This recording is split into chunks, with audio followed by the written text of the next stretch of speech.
forced to run through a maze, hopelessly sprinting in the wheel, never getting anywhere. His life in miniature. It was useless.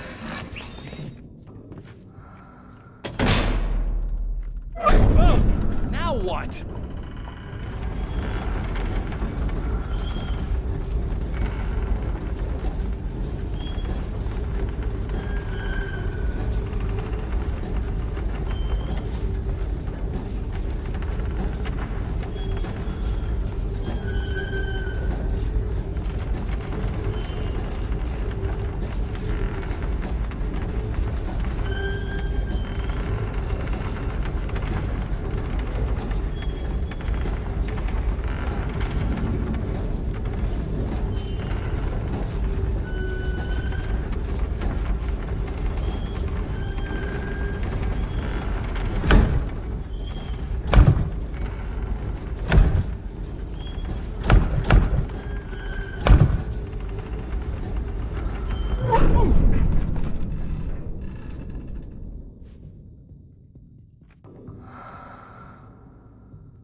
Let's have a look at your head, Mr. Wake.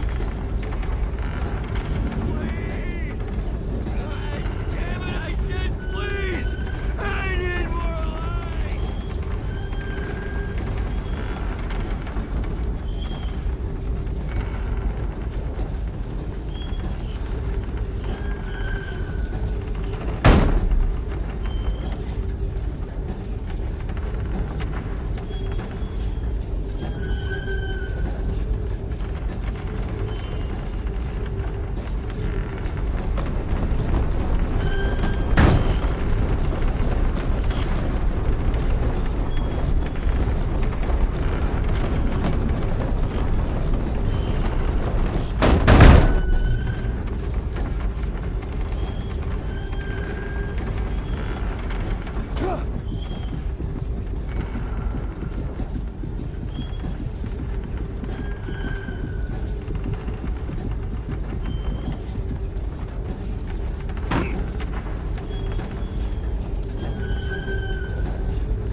Sure, why not?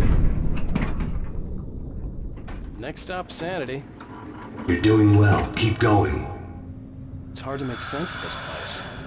It's a dream. This is a vast place, home to forces and beings that are completely alien. The Dark Presence. Yes. I don't know what happened to it after your final encounter. Is there any way out of here? Sometimes transmissions can be sent between worlds. You've done this yourself. But to actually leave the dark place, I haven't found a way.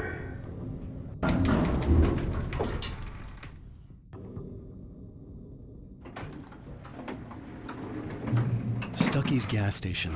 Not something I particularly wanted to see, but obviously I wasn't the one in the past.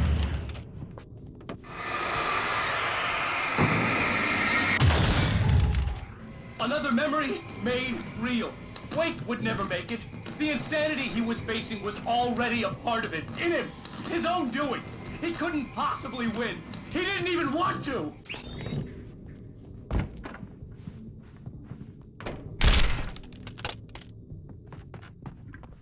At least the lighthouse was much closer now. I would have to make my way up there somehow.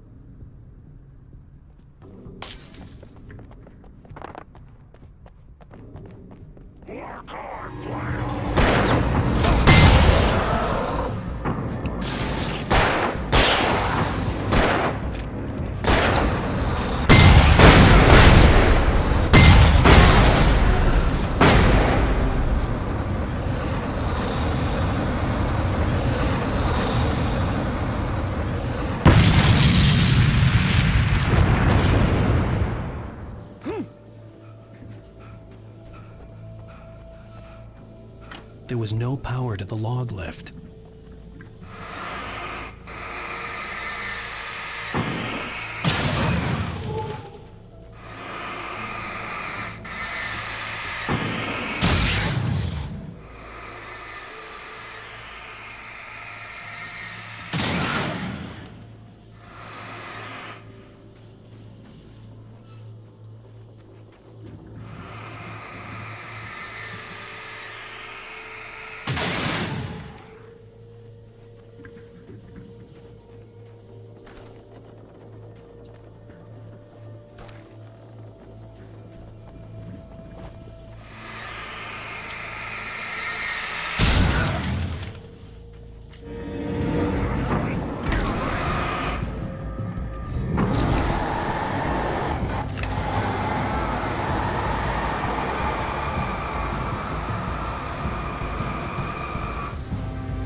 The part of you that is in control is in the cabin, dreaming and insane.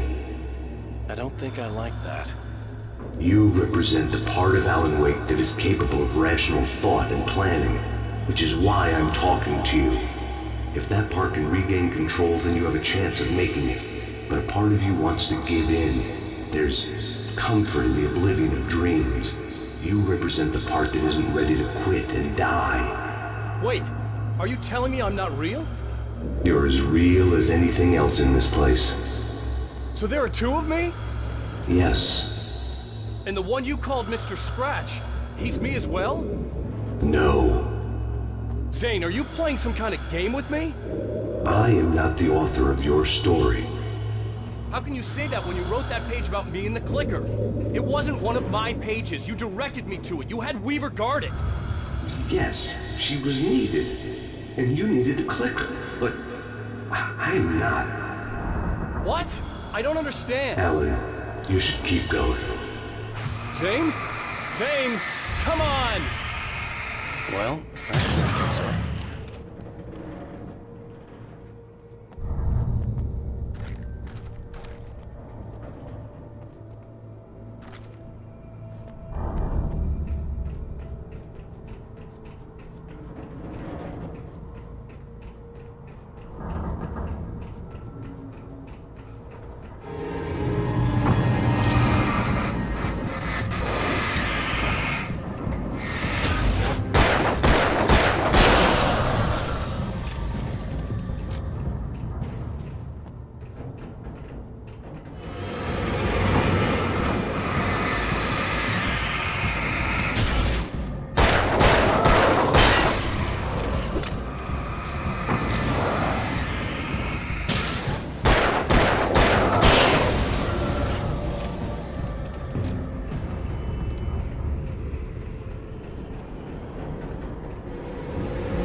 Roads in the unnatural wind.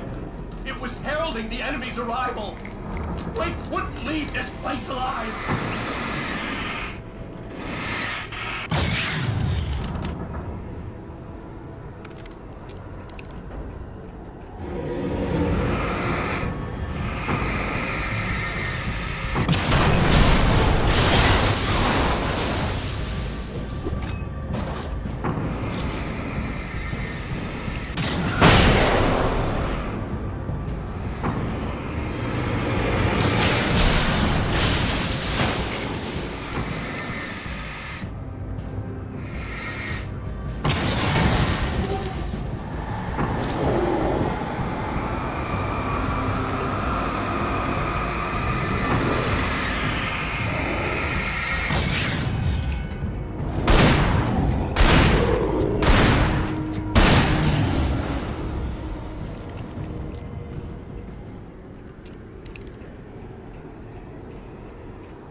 A moment. I can help you here.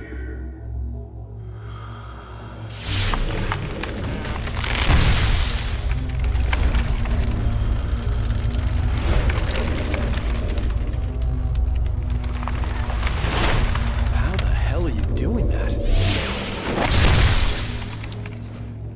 It's like learning to control your dreams. There's a connection. You were in my dream. Yes. I taught you. You fixed the foolish mistake I made with Barbara.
Wake ran for the light. It was pointless. He would never reach it.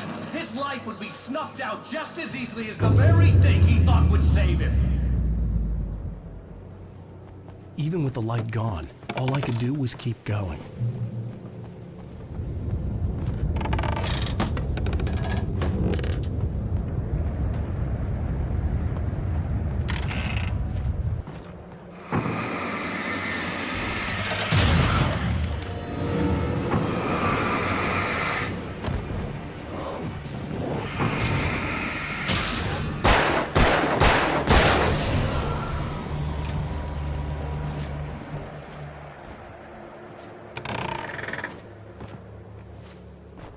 Let's not beat around the bush. You have a lot of problems, Alan.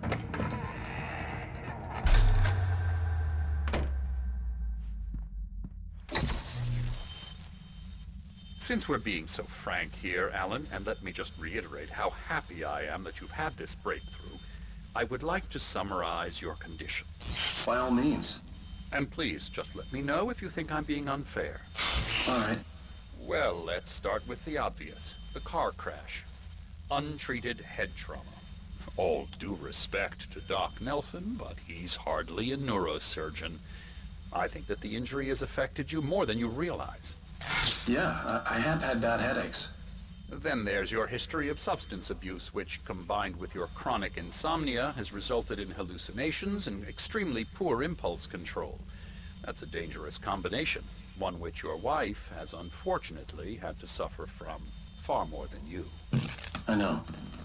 I know she has. I don't think I'm exaggerating when I say that you are existing in a state of all-encompassing denial. Your vivid fantasy casts you as a heroic victim and allows you to skirt responsibility for your own actions. It allows you to solve your imaginary problems and dismiss the things that truly trouble you. In your self-serving delusions, your personal problems are assets that allow you to save Alice, perhaps even the world. Dr. Hartman, I think that's spot on. I can't argue with any of that. Well, I'm sure I'm stating the obvious. I don't want to labor the point, but, well, No, I understand. It's important that I face it. Precisely, Alan. You've put so much effort and imagination into this self-deception, but what good has it really done for you? You refused my offer of help, and here you are. Did being so obdurate really get you to a better place? No. No. And did it really help Alice? Was this really the best thing for your wife? Probably not. Probably not. Why don't we find out? You know, I've been talking with her. There's something she wanted you to hear. Oh, hey. That sounds like fun. All I ever wanted was to help you, Alan. I ate all the shit you handed out and tried to understand your pathetic, wealthy white male drama. Until my life consisted of managing your never-ending crisis. I hate you for your childish temper and the arrogance and self-indulgent pride that undermine all efforts to drag you out of the hole you insisted on digging for yourself. I hate you for leaving me in the dark with that insane monster bitch! All you had to do was act like a loving human being for once in your life and stay with me. If your dramatic exit hadn't been more important than making sure I was all right, she would never have taken me. I don't know where you went, but that's okay. I don't want to know. I don't think I'll ever be all right. The only thing that keeps me from killing myself is the hope that I'll never see you again. Ouch. I just can't argue with that. I think I should stay here before I ruin what life she has left. I think this is a breakthrough, Alan. I'm really very proud of you.